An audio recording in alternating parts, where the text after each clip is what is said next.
Palabra, que podamos entender a detalle y comprender todo lo que Él tiene preparado en esta noche para nosotros. Dios, te damos gracias por la oportunidad y el privilegio, Señor, que nos das de acercarnos hasta ti.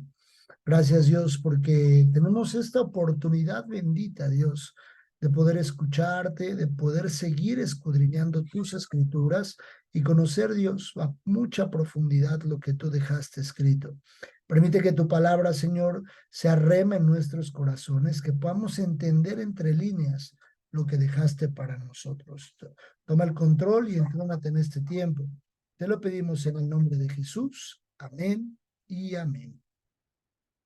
Bien, voy a compartir la pantalla. Listo.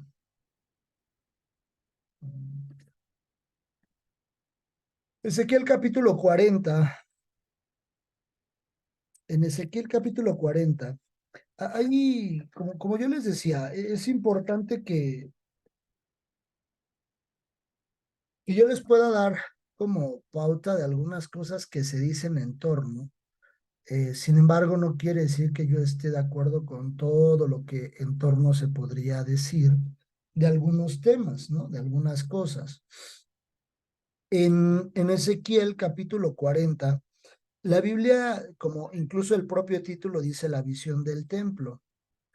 En Apocalipsis 21 nos dice, ahorita lo vamos a leer, pero habla de un templo y dice que, incluso ya lo vimos, recuerdo, donde dice que se ve el tabernáculo y vi descender el tabernáculo. Y es por eso que también vimos algunas características del tabernáculo de que Dios le dio a Moisés, haciendo referencia, pero principalmente tomamos la enseñanza espiritual que habla de que Dios siempre ha querido estar con el hombre, que ha querido compartir el espacio y el tiempo con el hombre. Sin embargo, el hombre, derivado de su pecado y desobediencia, pues ha decidido pues otras cosas, no estar cerca de Dios.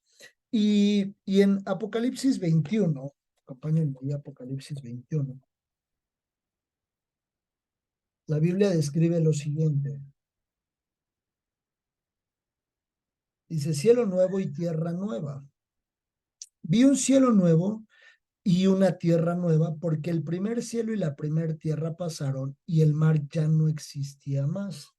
Esto de entrada quiere decir que posteriormente al milenio, posteriormente al juicio del gran trono blanco, donde ya solamente se vivirá la eternidad en el infierno o en el cielo, ya no habrá vida en la tierra. La Biblia dice que ya no existirá el mismo cielo y la misma tierra como hoy la concebimos. Digamos que eso que hoy concebimos como lugar de habitación, que es este mundo, ya no existirá más. Por eso dice, vi un cielo nuevo y una tierra nueva, porque el primer cielo y la primera tierra pasaron y el mar ya no existía más. Y yo, Juan, vi la santa ciudad, la nueva Jerusalén, descender del cielo, de Dios, dispuesta como una esposa ataviada para su marido. Y oí una gran voz del cielo que decía, he aquí el tabernáculo de Dios con los hombres, y él morará con ellos, y ellos serán su pueblo, y Dios mismo estará con ellos como su Dios. Esto nos lleva a ir a ver a Ezequiel, por el tema del tabernáculo que menciona. Muchos teólogos mencionan que este tabernáculo o este templo que tiene como visión Ezequiel, dicen que es justo la representación gráfica de lo que será este templo que describe la Biblia muy brevemente en Apocalipsis. Otros dicen que en realidad no. Los que dicen que sí se basan básicamente en estos versículos, en donde dice, oí una gran voz del cielo que decía, aquí el tabernáculo de Dios con los hombres, y él morará con ellos, y ellos serán su pueblo, y Dios mismo estará con ellos como su Dios. Pero hay otros que cuando se meten a estudiar de lleno Ezequiel 40, 41, 42 y 43, evalúan y revisan que en una parte de Ezequiel menciona que habrá sacrificios en el templo. El objetivo de hacer sacrificios, que ustedes recordarán que los sacrificios se hacían en el altar de bronce, en el atrio, el objetivo de hacer los sacrificios tenía, o ¿cuál era el objetivo? el poder tener redención por medio de la expiación. Recordarán que lo vimos. Y para que nos llevara a un proceso de santificación. Entonces, algunos teólogos dicen, en el cielo, después de haber sido transformados, después de que la Biblia dice que el pecado ya no abundará en el cielo, ¿por qué habría que hacer sacrificios? Ya no tendría sentido el hacer sacrificios porque el último sacrificio fue propiamente por Jesús. Los que dicen que sí, mencionan que sí será, sí es la referencia gráfica de ese lugar, porque los sacrificios serán conmemoración y repetición.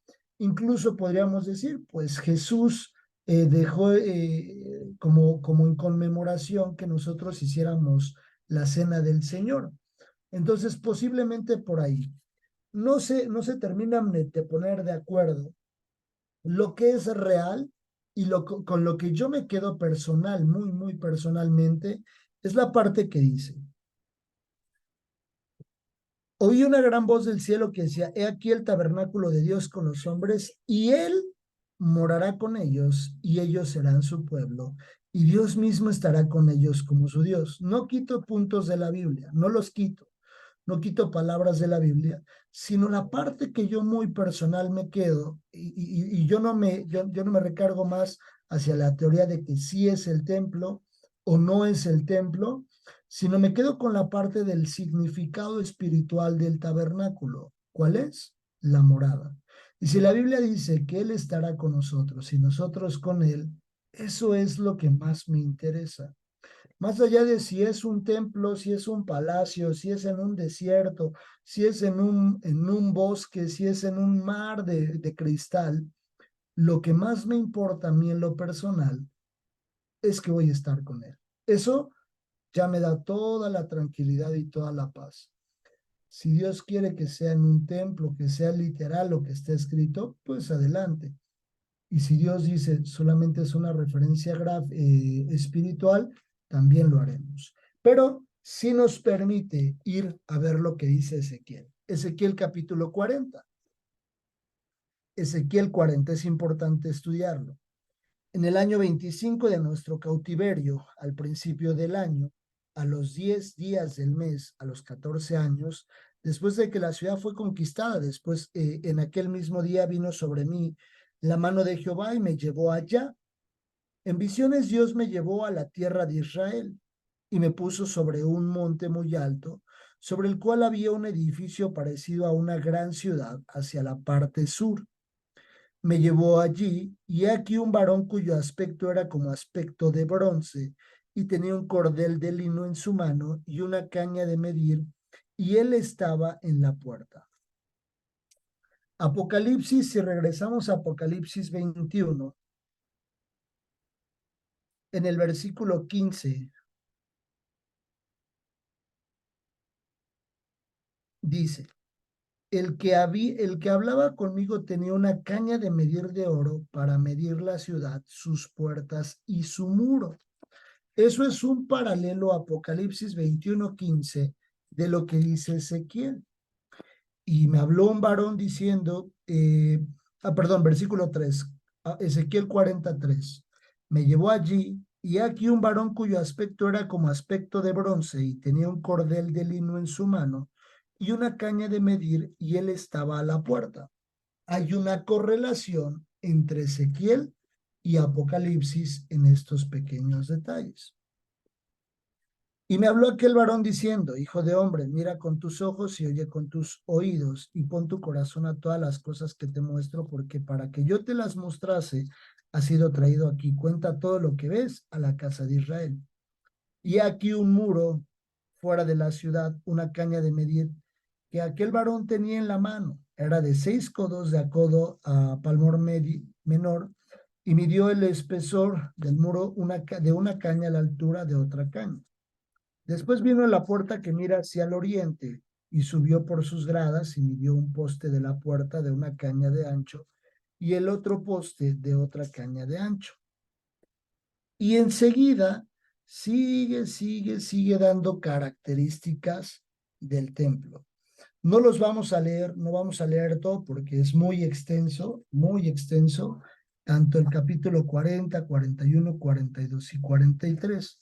Nos vamos a ir enfocando en ciertos puntos. Capítulo 43.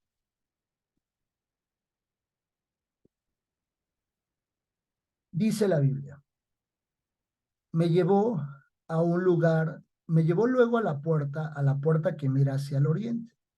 Y aquí la gloria del Dios de Israel que venía del oriente y su sonido era como el sonido de muchas aguas y la tierra resplandecía a causa de su gloria. Y el aspecto de lo que vi era como una visión, como aquella visión que vi cuando vine para destruir la ciudad y las visiones eran como la visión que vi junto al río Quebar y me postré sobre mi rostro. Y la gloria de Jehová entró en la casa por la vía de la puerta que daba al oriente. Y me alzó el espíritu y me llevó al atrio interior. Y aquí que la gloria de Jehová llenó la casa. Nosotros podemos ver en estos versículos similitud con el templo de Salomón. Cuando dice la Biblia que el templo de Salomón se llenó de la gloria de Dios. La gloria de Dios estaba impactada. Entonces, esto nos permite ver que Dios estaba en ese lugar, que Dios estaba ahí. Dice, y me alzó el espíritu y me llevó al atrio interior, y aquí que la gloria de Jehová llenó la casa. Más o menos entre las medidas, si no mal recuerdo, que da la medición de este lugar, porque dice que este templo estaría en la Nueva Jerusalén, da más o menos pues un radio como de 20 kilómetros aproximadamente. 20 kilómetros más o menos, un poquito más, que es un poco la distancia que tendría este espacio o este templo.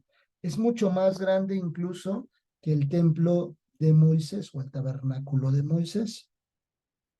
A partir del verso 6, ahí en Ezequiel 43, verso 6, dice, y oía uno que me hablaba desde la casa, y un varón estaba junto a mí, y me dijo, hijo de hombre, este es el lugar de mi trono, el lugar donde posaré las plantas de mis pies, en el cual habitaré entre los hijos de Israel para siempre, y nunca más profanará la casa de Israel mi santo nombre, ni ellos ni sus reyes con sus fornicaciones, ni con los cuerpos muertos de sus reyes en los lugares altos, porque poniendo ellos su umbral junto a mi umbral y su contrafuerte junto a mi contrafuerte, mediando solo una pared entre mí y ellos, han contaminado mi santo nombre con sus abominaciones que hicieron, por tanto los consumí en mi furor. Ahora arrojarán lejos de mí sus fornicaciones y los cuerpos muertos de sus reyes, y habitaré en medio de ellos para siempre. Tú, hijo de hombre, muestra la casa de Israel esta casa, y avergüéncense de sus pecados, y miran el diseño de ella. Y si se avergonzaren de todo lo que han hecho, hazles entender el diseño de la casa, su disposición, sus salidas y sus entradas, y todas sus formas, y todas sus descripciones, y todas sus configuraciones, y todas sus leyes, y descríbelo delante de sus ojos, para que se guarden de toda su forma y todas sus reglas, y las pongan por obra. Características de una promesa de Dios. Estaré con ustedes. Por eso en repetidas ocasiones dice, este lugar será para estar con ustedes para siempre. Siempre, siempre, siempre Dios ha querido eso. Entonces, rasgos que sí nos permiten ver y entender de alguna u otra forma que es un templo físico, que es algo físico. Por ejemplo, la puerta del oriente. Recordarán que la puerta del tabernáculo miraba hacia el oriente. Si nos metemos a estudiar a detalle, es mucho tiempo lo que nos llevaríamos, pero hay muchas características que hacen referencia justo al mismo tabernáculo que nosotros ya vimos. Ezequiel 44 sigue explicando lo mismo, lo mismo, lo mismo, lo mismo. Hace referencia en el 45, en el 46 y en el 47 para, denme un segundo, acá está. para poder finalizar con el capítulo 48. Y ahí habla ya un poco más acerca de las tribus, de cómo entrarán las diferentes tribus. Y el 48 nos permite ver la introducción del pueblo de Israel. Yo les había dicho en diferentes ocasiones, recuerden que el pueblo de Israel hoy no está todo junto. Se esparcieron por diferentes lugares, por diferentes ubicaciones. Hay unos que están, incluso aquí en México, hay israelitas, no propiamente no solo judíos. En otras latitudes, en otros lugares. Esto me abre para ahora lo que vamos a ver con Isaías. Vamos a ver al profeta Isaías. Isaías capítulo 7. Espero que nos dé tiempo de ver al menos este primer tema de Isaías capítulo 7. Isaías es un libro característico de profecías, en el que en su mayoría sí, pues en su mayoría habla de la profecía acerca de la venida de Cristo, de la venida de Jesús al mundo, la primera pisada de Jesús a la tierra. Y ahorita, bueno, vamos a ir viendo algunos versículos. Jesús es parte del cumplimiento de la escatología, porque si bien ya pisó la tierra, Jesús ya vino por primera vez. Jesús es parte del cumplimiento de la escatología, parte del cumplimiento de los últimos tiempos. Israel, por supuesto que va a estar en el milenio. Israel es parte de los que van a estar en el milenio junto en el gobierno de Jesús. Ahorita vamos a ver algunos 4 puntos muy interesantes, pero primero quiero que vean Isaías 7:14. Por tanto, dice, el Señor mismo os dará señal. He aquí que la Virgen concebirá y dará a luz un hijo y llamará su nombre Emmanuel, es decir, Dios con nosotros. Por eso les decía yo que Jesús es parte del cumplimiento de la escatología. Si bien podemos decir que Jesús, es que es algo interesante el saber que Jesús para nosotros es una escatología que ya se cumplió, es algo que ya sucedió, pero para el pueblo de Israel sigue siendo escatología del fin de los tiempos, porque ellos lo siguen esperando como rey. Para nosotros ya sería una segunda venida de Cristo. Pero el pueblo de Israel deberá reconocer a Jesús previo o justo cuando Jesús venga en su segunda venida, deberá reconocerlo. Pero clamará el pueblo de Israel, clamará a Dios por la venida de Jesús. Hay 4 puntos que tenemos que analizar para evaluar que Israel estará o participará en el milenio. La regeneración, la reunión nacional, me refiero a la reunión nacional por lo que decía de que están esparcidos, haciendo referencia a lo que veíamos en Ezequiel, posesión de la tierra prometida y Jesucristo como su único rey. También para ellos, ellos tendrán que reconocer a Jesús. Primer punto, Jeremías, estamos viendo Isaías, pero hay ciertos puntos alrededor de Isaías que hablan justamente de este tema. Jeremías capítulo 31.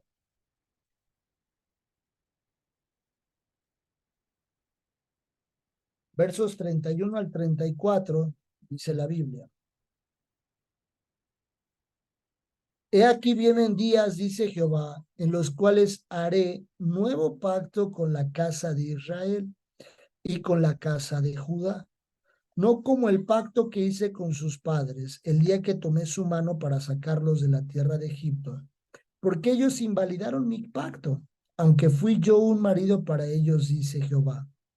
Pero este es el pacto que haré con la casa de Israel después de aquellos días, dice Jehová. Daré mi ley en su mente y la escribiré en su corazón, y yo seré a ellos por Dios, y ellos me serán por pueblo. Y no enseñará más ninguno a su prójimo ni ninguno a su hermano diciendo, conoce a Jehová, porque todos me conocerán, desde el más pequeño de ellos hasta el más grande, dice Jehová, porque perdonaré la maldad de ellos y no me acordaré más de su pecado. Este pacto o este nuevo pacto es justamente el pacto que introducirá al pueblo de Israel al milenio. Es un pacto que Dios dejó escrito para regeneración o la regeneración del pacto con el pueblo de Israel. Misma situación que dice en Zacarías, capítulo 12. Zacarías 12. Zacarías 12, verso 10, dice: Y derramaré sobre la casa de David y sobre los moradores de Jerusalén espíritu de gracia y de oración, y mirarán a mí y perdón, traspasaron, y llorarán como se llora por hijo unigénito, afligiéndose por él como quien se aflige por el primogénito. Esto, leyéndolo con entendimiento, habla de Jesús, pero habla de un clamor de Israel como reconociendo al que ellos mismos rechazaron. Si nosotros vemos desde este contexto el que Israel reconocerá al que ellos mismos rechazaron, leyendo nuevamente dice: y derramaré sobre la casa de David y sobre los moradores de Jerusalén espíritu de gracia y de oración, y mirarán a mí, a quien traspasaron, y llorarán como se llora por hijo unigénito, afligiéndose por él como quien se aflige por el primogénito. Que un clamor vendrá del pueblo de Israel diciendo: ya es momento de que tú vengas, reconociendo que no lo reconocieron en su tiempo. Por eso dice: a quien traspasaron, a quien ellos mismos negaron. Mateo 23, 37, 39, dice la Biblia: Jerusalén, Jerusalén, que matas a los profetas y apedreas a los que te son enviados. ¿Cuántas veces quise juntar a tus hijos como la gallina junta sus polluelos debajo de las alas y no quisiste? He aquí vuestra casa os es dejada desierta, porque os digo que desde ahora no me veréis hasta que digas: bendito el que viene en el nombre del Señor. No me vas a volver a ver, no me vas a ver, Israel o Jerusalén, ahí le dice, hasta el momento en el que tú digas: bendito el que viene en el nombre del Señor. Hasta que clames justamente lo que decía Zacarías. Ahora regresamos a Isaías 53. Algunos dicen que esto que dice Isaías 53 tiene como cierta connotación de ese clamor de Israel, del clamor que Israel va a emitir. Dice: ¿quién ha creído a nuestro anuncio? ¿Y sobre quién se ha manifestado el brazo de Jehová? Subirá cual renuevo delante de él, y como raíz de tierra seca, no hay parecer en él ni hermosura. Le veremos más inatractivo para que le deseemos. Despreciado y desechado entre los hombres, varón de dolores, experimentado en quebranto, y como que escondimos de él el rostro, fue menospreciado y no lo estimamos. Ciertamente llevó él nuestras enfermedades y sufrió nuestros dolores, y nosotros le tuvimos por azotado, por herido de Dios, abatido. Mas él herido por nuestras rebeliones, molido por nuestros pecados, el castigo de nuestra paz fue sobre él, y por su llaga fuimos nosotros curados. Todos nosotros nos descarriamos como ovejas, cada cual se apartó por su camino, mas Jehová cargó en él el pecado de todos nosotros. Angustiado él y afligido, no abrió su boca. Como cordero fue llevado al matadero, y como oveja delante de sus trasquiladores se enmudeció y no abrió su boca. Por cárcel y por juicio fue quitado, y su generación, ¿quién la contará? Porque fue cortado de la tierra de los vivientes, y por la rebelión de mi pueblo fue herido. Y se dispuso con los impíos su sepultura, mas con los ricos fue él su muerte. Aunque nunca hizo maldad, no hubo engaño en su boca. Con todo eso, Jehová quiso quebrantarlo, sujetándolo a padecimiento, cuando haya puesto su vida en expiación por el pecado. Verá linaje y vivirá por largos días, y la voluntad de Jehová será en su mano prosperada. Verá el fruto de la aflicción de su alma y quedará satisfecho. Por su conocimiento justificará mi siervo justo, A muchos llevará y llevará las iniquidades de ellos. Por tanto, yo le daré parte con los grandes y con los fuertes repartirá despojos, por cuanto derramó su vida hasta la muerte y fue contado con los pecadores, habiendo él llevado el pecado de muchos y orado por las transgresiones. Es como cuando yo lo volví a estudiar, es como si estuviéramos entrevistando a Israel en el milenio o previo al milenio e Israel nos contara esto. Cuando vemos algunos datos, cuando dice, despreciado y desechado entre los hombres, varón de dolores, experimentado en quebranto, y como que escondimos, como si Israel dijera, como que escondimos de él el rostro, fue menospreciado y no lo estimamos. Ciertamente llevó nuestras enfermedades y sufrió nuestros dolores, y nosotros le tuvimos por azotado, como si Israel estuviese confesando lo que Israel vivió e Israel hizo. Y nosotros le tuvimos por azotado, por herido de Dios y abatido. Mas él, herido por nuestras rebeliones, molido por nuestros pecados, el castigo de nuestra paz fue sobre él, y por su llaga fuimos nosotros curados. Todos nosotros nos descarriamos. Por supuesto, aplica a todos nosotros. Son versículos que nos aplican en la parte espiritual, pero en la parte escatológica realmente es la confesión de Israel en un arrepentimiento por lo que ellos hicieron. Isaías en este momento estaba escribiendo lo que Israel hizo, pero como si Israel estuviera confesando todo lo que ellos le hicieron a Jesús. Por eso con tanto detalle, y cuando la Biblia lo caracteriza, lo tipifica muy bien y dice, nosotros te hicimos, te llevamos, te matamos, te escupimos, porque Israel lo hizo. Por supuesto que Israel lo hizo.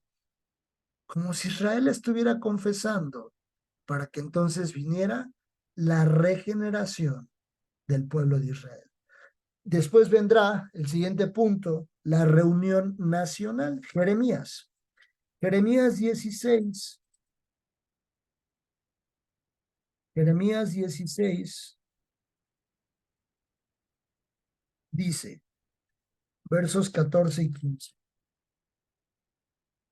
No obstante, he aquí vienen días, dice Jehová, en que no se dirá más, vive Jehová, que hizo subir a los hijos de Israel de tierra de Egipto, sino vive Jehová, que hizo subir a los hijos de Israel de la tierra del norte y de todas las tierras donde los había arrojado, y los volveré a su tierra, a la cual y a sus padres. Cuando Jesús venga en la batalla del Armagedón, regresará, y la batalla del Armagedón será en esa zona, en la zona de Jerusalén, cerca de Jerusalén, en un lugar que lleva por nombre Armagedón. Por eso se nombra como la batalla del Armagedón. Ese lugar está dentro del territorio de Israel. Y cuando Dios dice, los volveré a juntar, los traeré de todas las naciones, no es algo que ya pasó. El pueblo de Israel, las 12 tribus no han sido juntadas todavía. No se han juntado. Hoy está físicamente ahí, tal vez algunos de otras tribus, pero en su generalidad, la tribu de Judá. Y dice Zacarías 10. Zacarías 10. Vamos a Zacarías.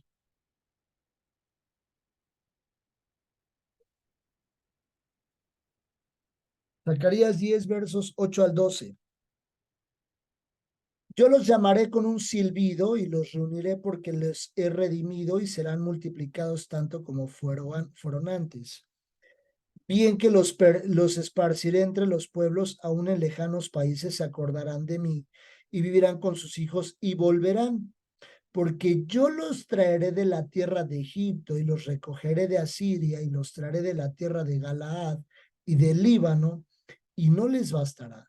Y la tribulación pasará por el mar y herirá en el mar las ondas y se secarán todas las profundidades del río, y la soberbia de Asiria será derribada y se perderá el cetro de Egipto. y yo los fortaleceré en Jehová, y caminarán en su nombre, dice Jehová.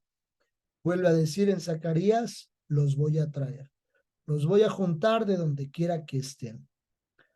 Y luego vemos también la promesa de poder tomar nuevamente la posesión de la tierra prometida, la tierra que Dios le prometió a Abraham y que Dios le prometió a Moisés y que después fue pisada y entregada a Josué. Isaías 27, regresamos a Isaías. Con todo esto estamos evaluando que Israel estará y será parte del milenio. Isaías 27,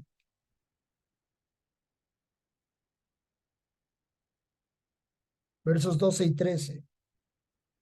Acontecerá en aquel día que trillará Jehová desde el río Éufrates hasta el torrente de Egipto, y vosotros, hijos de Israel, seréis reunidos uno a uno.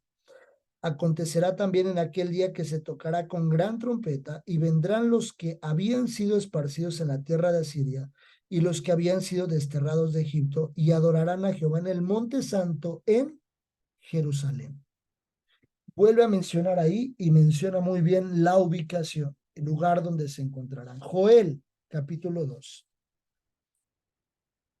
Joel, capítulo 2, un mismo Dios hablando por diferentes profetas, dejando profecías escritas en la Biblia, justo para poder realizar este tipo de estudios. Joel, capítulo 2, verso 18. Y Jehová solícito por su tierra perdonará a su pueblo. Responderá Jehová y dirá a su pueblo: He aquí yo os envío pan, mosto y aceite, y seréis saciados de ellos, y nunca más os pondré en oprobio entre las naciones. Y haré alejar de vosotros al del norte, y lo echaré en tierra seca y desierta. Su faz será hacia el mar oriental, y su fin del mar occidental, y exhalará su hedor, y subirá su pudrición, porque hizo grandes cosas. Tierra, no temas, alégrate y gózate, porque Jehová hará grandes cosas. Animales del campo, no temáis, porque los pastos del desierto reverdecerá, porque los árboles llevarán su fruto, la higuera y la vid darán su fruto.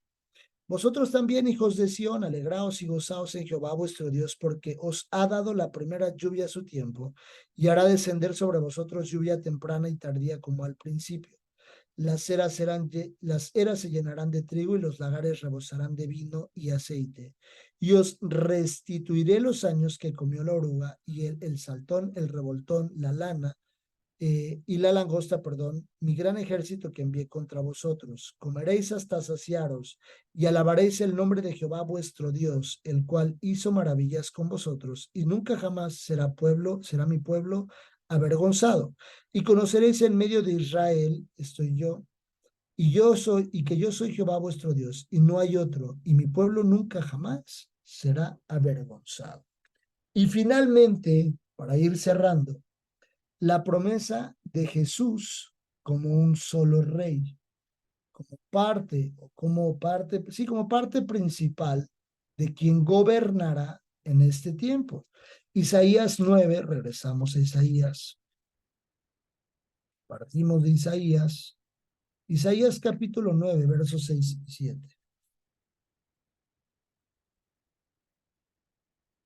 Porque un niño nos es nacido, hijo nos es dado, y el principado sobre su hombro, y será llamado su nombre admirable, consejero, Dios fuerte, Padre eterno, príncipe de paz.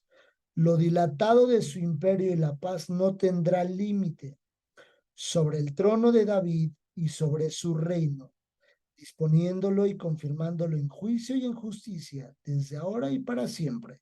El celo de Jehová de los ejércitos hará esto. Jesús gobernando. Por eso dice, lo dilatado de su imperio y la paz no tendrán límite sobre el trono de David y sobre su reino. Recuerden que hablamos del linaje de Jesús, como en su parte humana, el linaje que viene del rey David, y que basado en el pacto de David que Dios le dijo a David, no hará falta, sí, no hará falta un rey en el trono de tu descendencia. Jesús en una descendencia de reinado. Y luego vamos a Amós capítulo 9, versos 11 y 12. Amós, capítulo 9, verso 11 y 12. En aquel día yo levantaré el tabernáculo caído de David y cerraré sus portillos y levantaré sus ruinas y lo edificaré como en tiempo pasado, para que aquellos sobre los cuales es invocado mi nombre posean el resto de Edom y todas las naciones, dice Jehová, que hace esto. Habla de una restauración del reino por medio de David. Y finalmente, Lucas, capítulo 1. Finalmente, Lucas, capítulo 1, versos 32 y 33. Este será grande y será llamado Hijo del Altísimo, y el Señor Dios le dará el trono de David, su padre, y reinará sobre la casa de Jacob para siempre, y su reino no tendrá fin. Ahí está como muchísimo más textual, mucho más textual aquí en Lucas, cuando dice, daré mi reino, el Señor Dios le dará el trono de David su padre y reinará sobre la casa de Jacob. ¿Quién es la casa de Jacob? Israel, ¿no? Porque de Jacob vienen las 12 tribus de Israel para siempre y su reino no tendrá fin. La siguiente clase continuaremos viendo Isaías 24, 25 y 26. Si quieren irlos leyendo, está bastante bien. Son capítulos largos. Es importante que cuando los lean con un entendimiento. Hay algunos teólogos, algunos estudiosos que dicen que es el Apocalipsis del Antiguo Testamento. Así le llaman a estos capítulos, el 24, 25 y 26 de Isaías hasta el 27. Algunos dicen que son el Apocalipsis del Antiguo Testamento porque hay una gran correlación en Isaías hacia con lo que sucederá en el Apocalipsis. Entonces, si los quieren ir adelantando, los quieren ir leyendo, para que la siguiente clase los veamos como con puntos muy específicos y podamos terminar con Isaías y bueno, avanzar al profeta Daniel, ¿vale? ¿Alguna duda o comentario? ¿No? ¿Todo bien? Perfecto. Súper. Bueno, pues acompáñenme por favor a dar gracias a Dios en este tiempo y terminar nuestra clase. Dios, te damos gracias por tu palabra. Gracias porque nos das la oportunidad, Señor, de reunirnos a conocer más de ti. A saber, Señor, que escatología no solamente es Apocalipsis, a identificar que tú has hablado de muchos puntos desde el Antiguo Testamento. Permite, Señor, que nosotros tengamos los ojos abiertos para que podamos entender, Dios, muy bien la hermenéutica y podamos, Señor, hacer hacer un muy buen estudio de la escatología en tu palabra. Te damos gracias, Dios, por este tiempo. Te entregamos esta clase, dándote toda la honra, toda la gloria y toda la alabanza. En el nombre de nuestro Salvador Jesús. Amén y amén. Que Dios los guarde, que Dios los bendiga y que pasen una excelente noche. Un fuerte abrazo a todos. Bye, bye.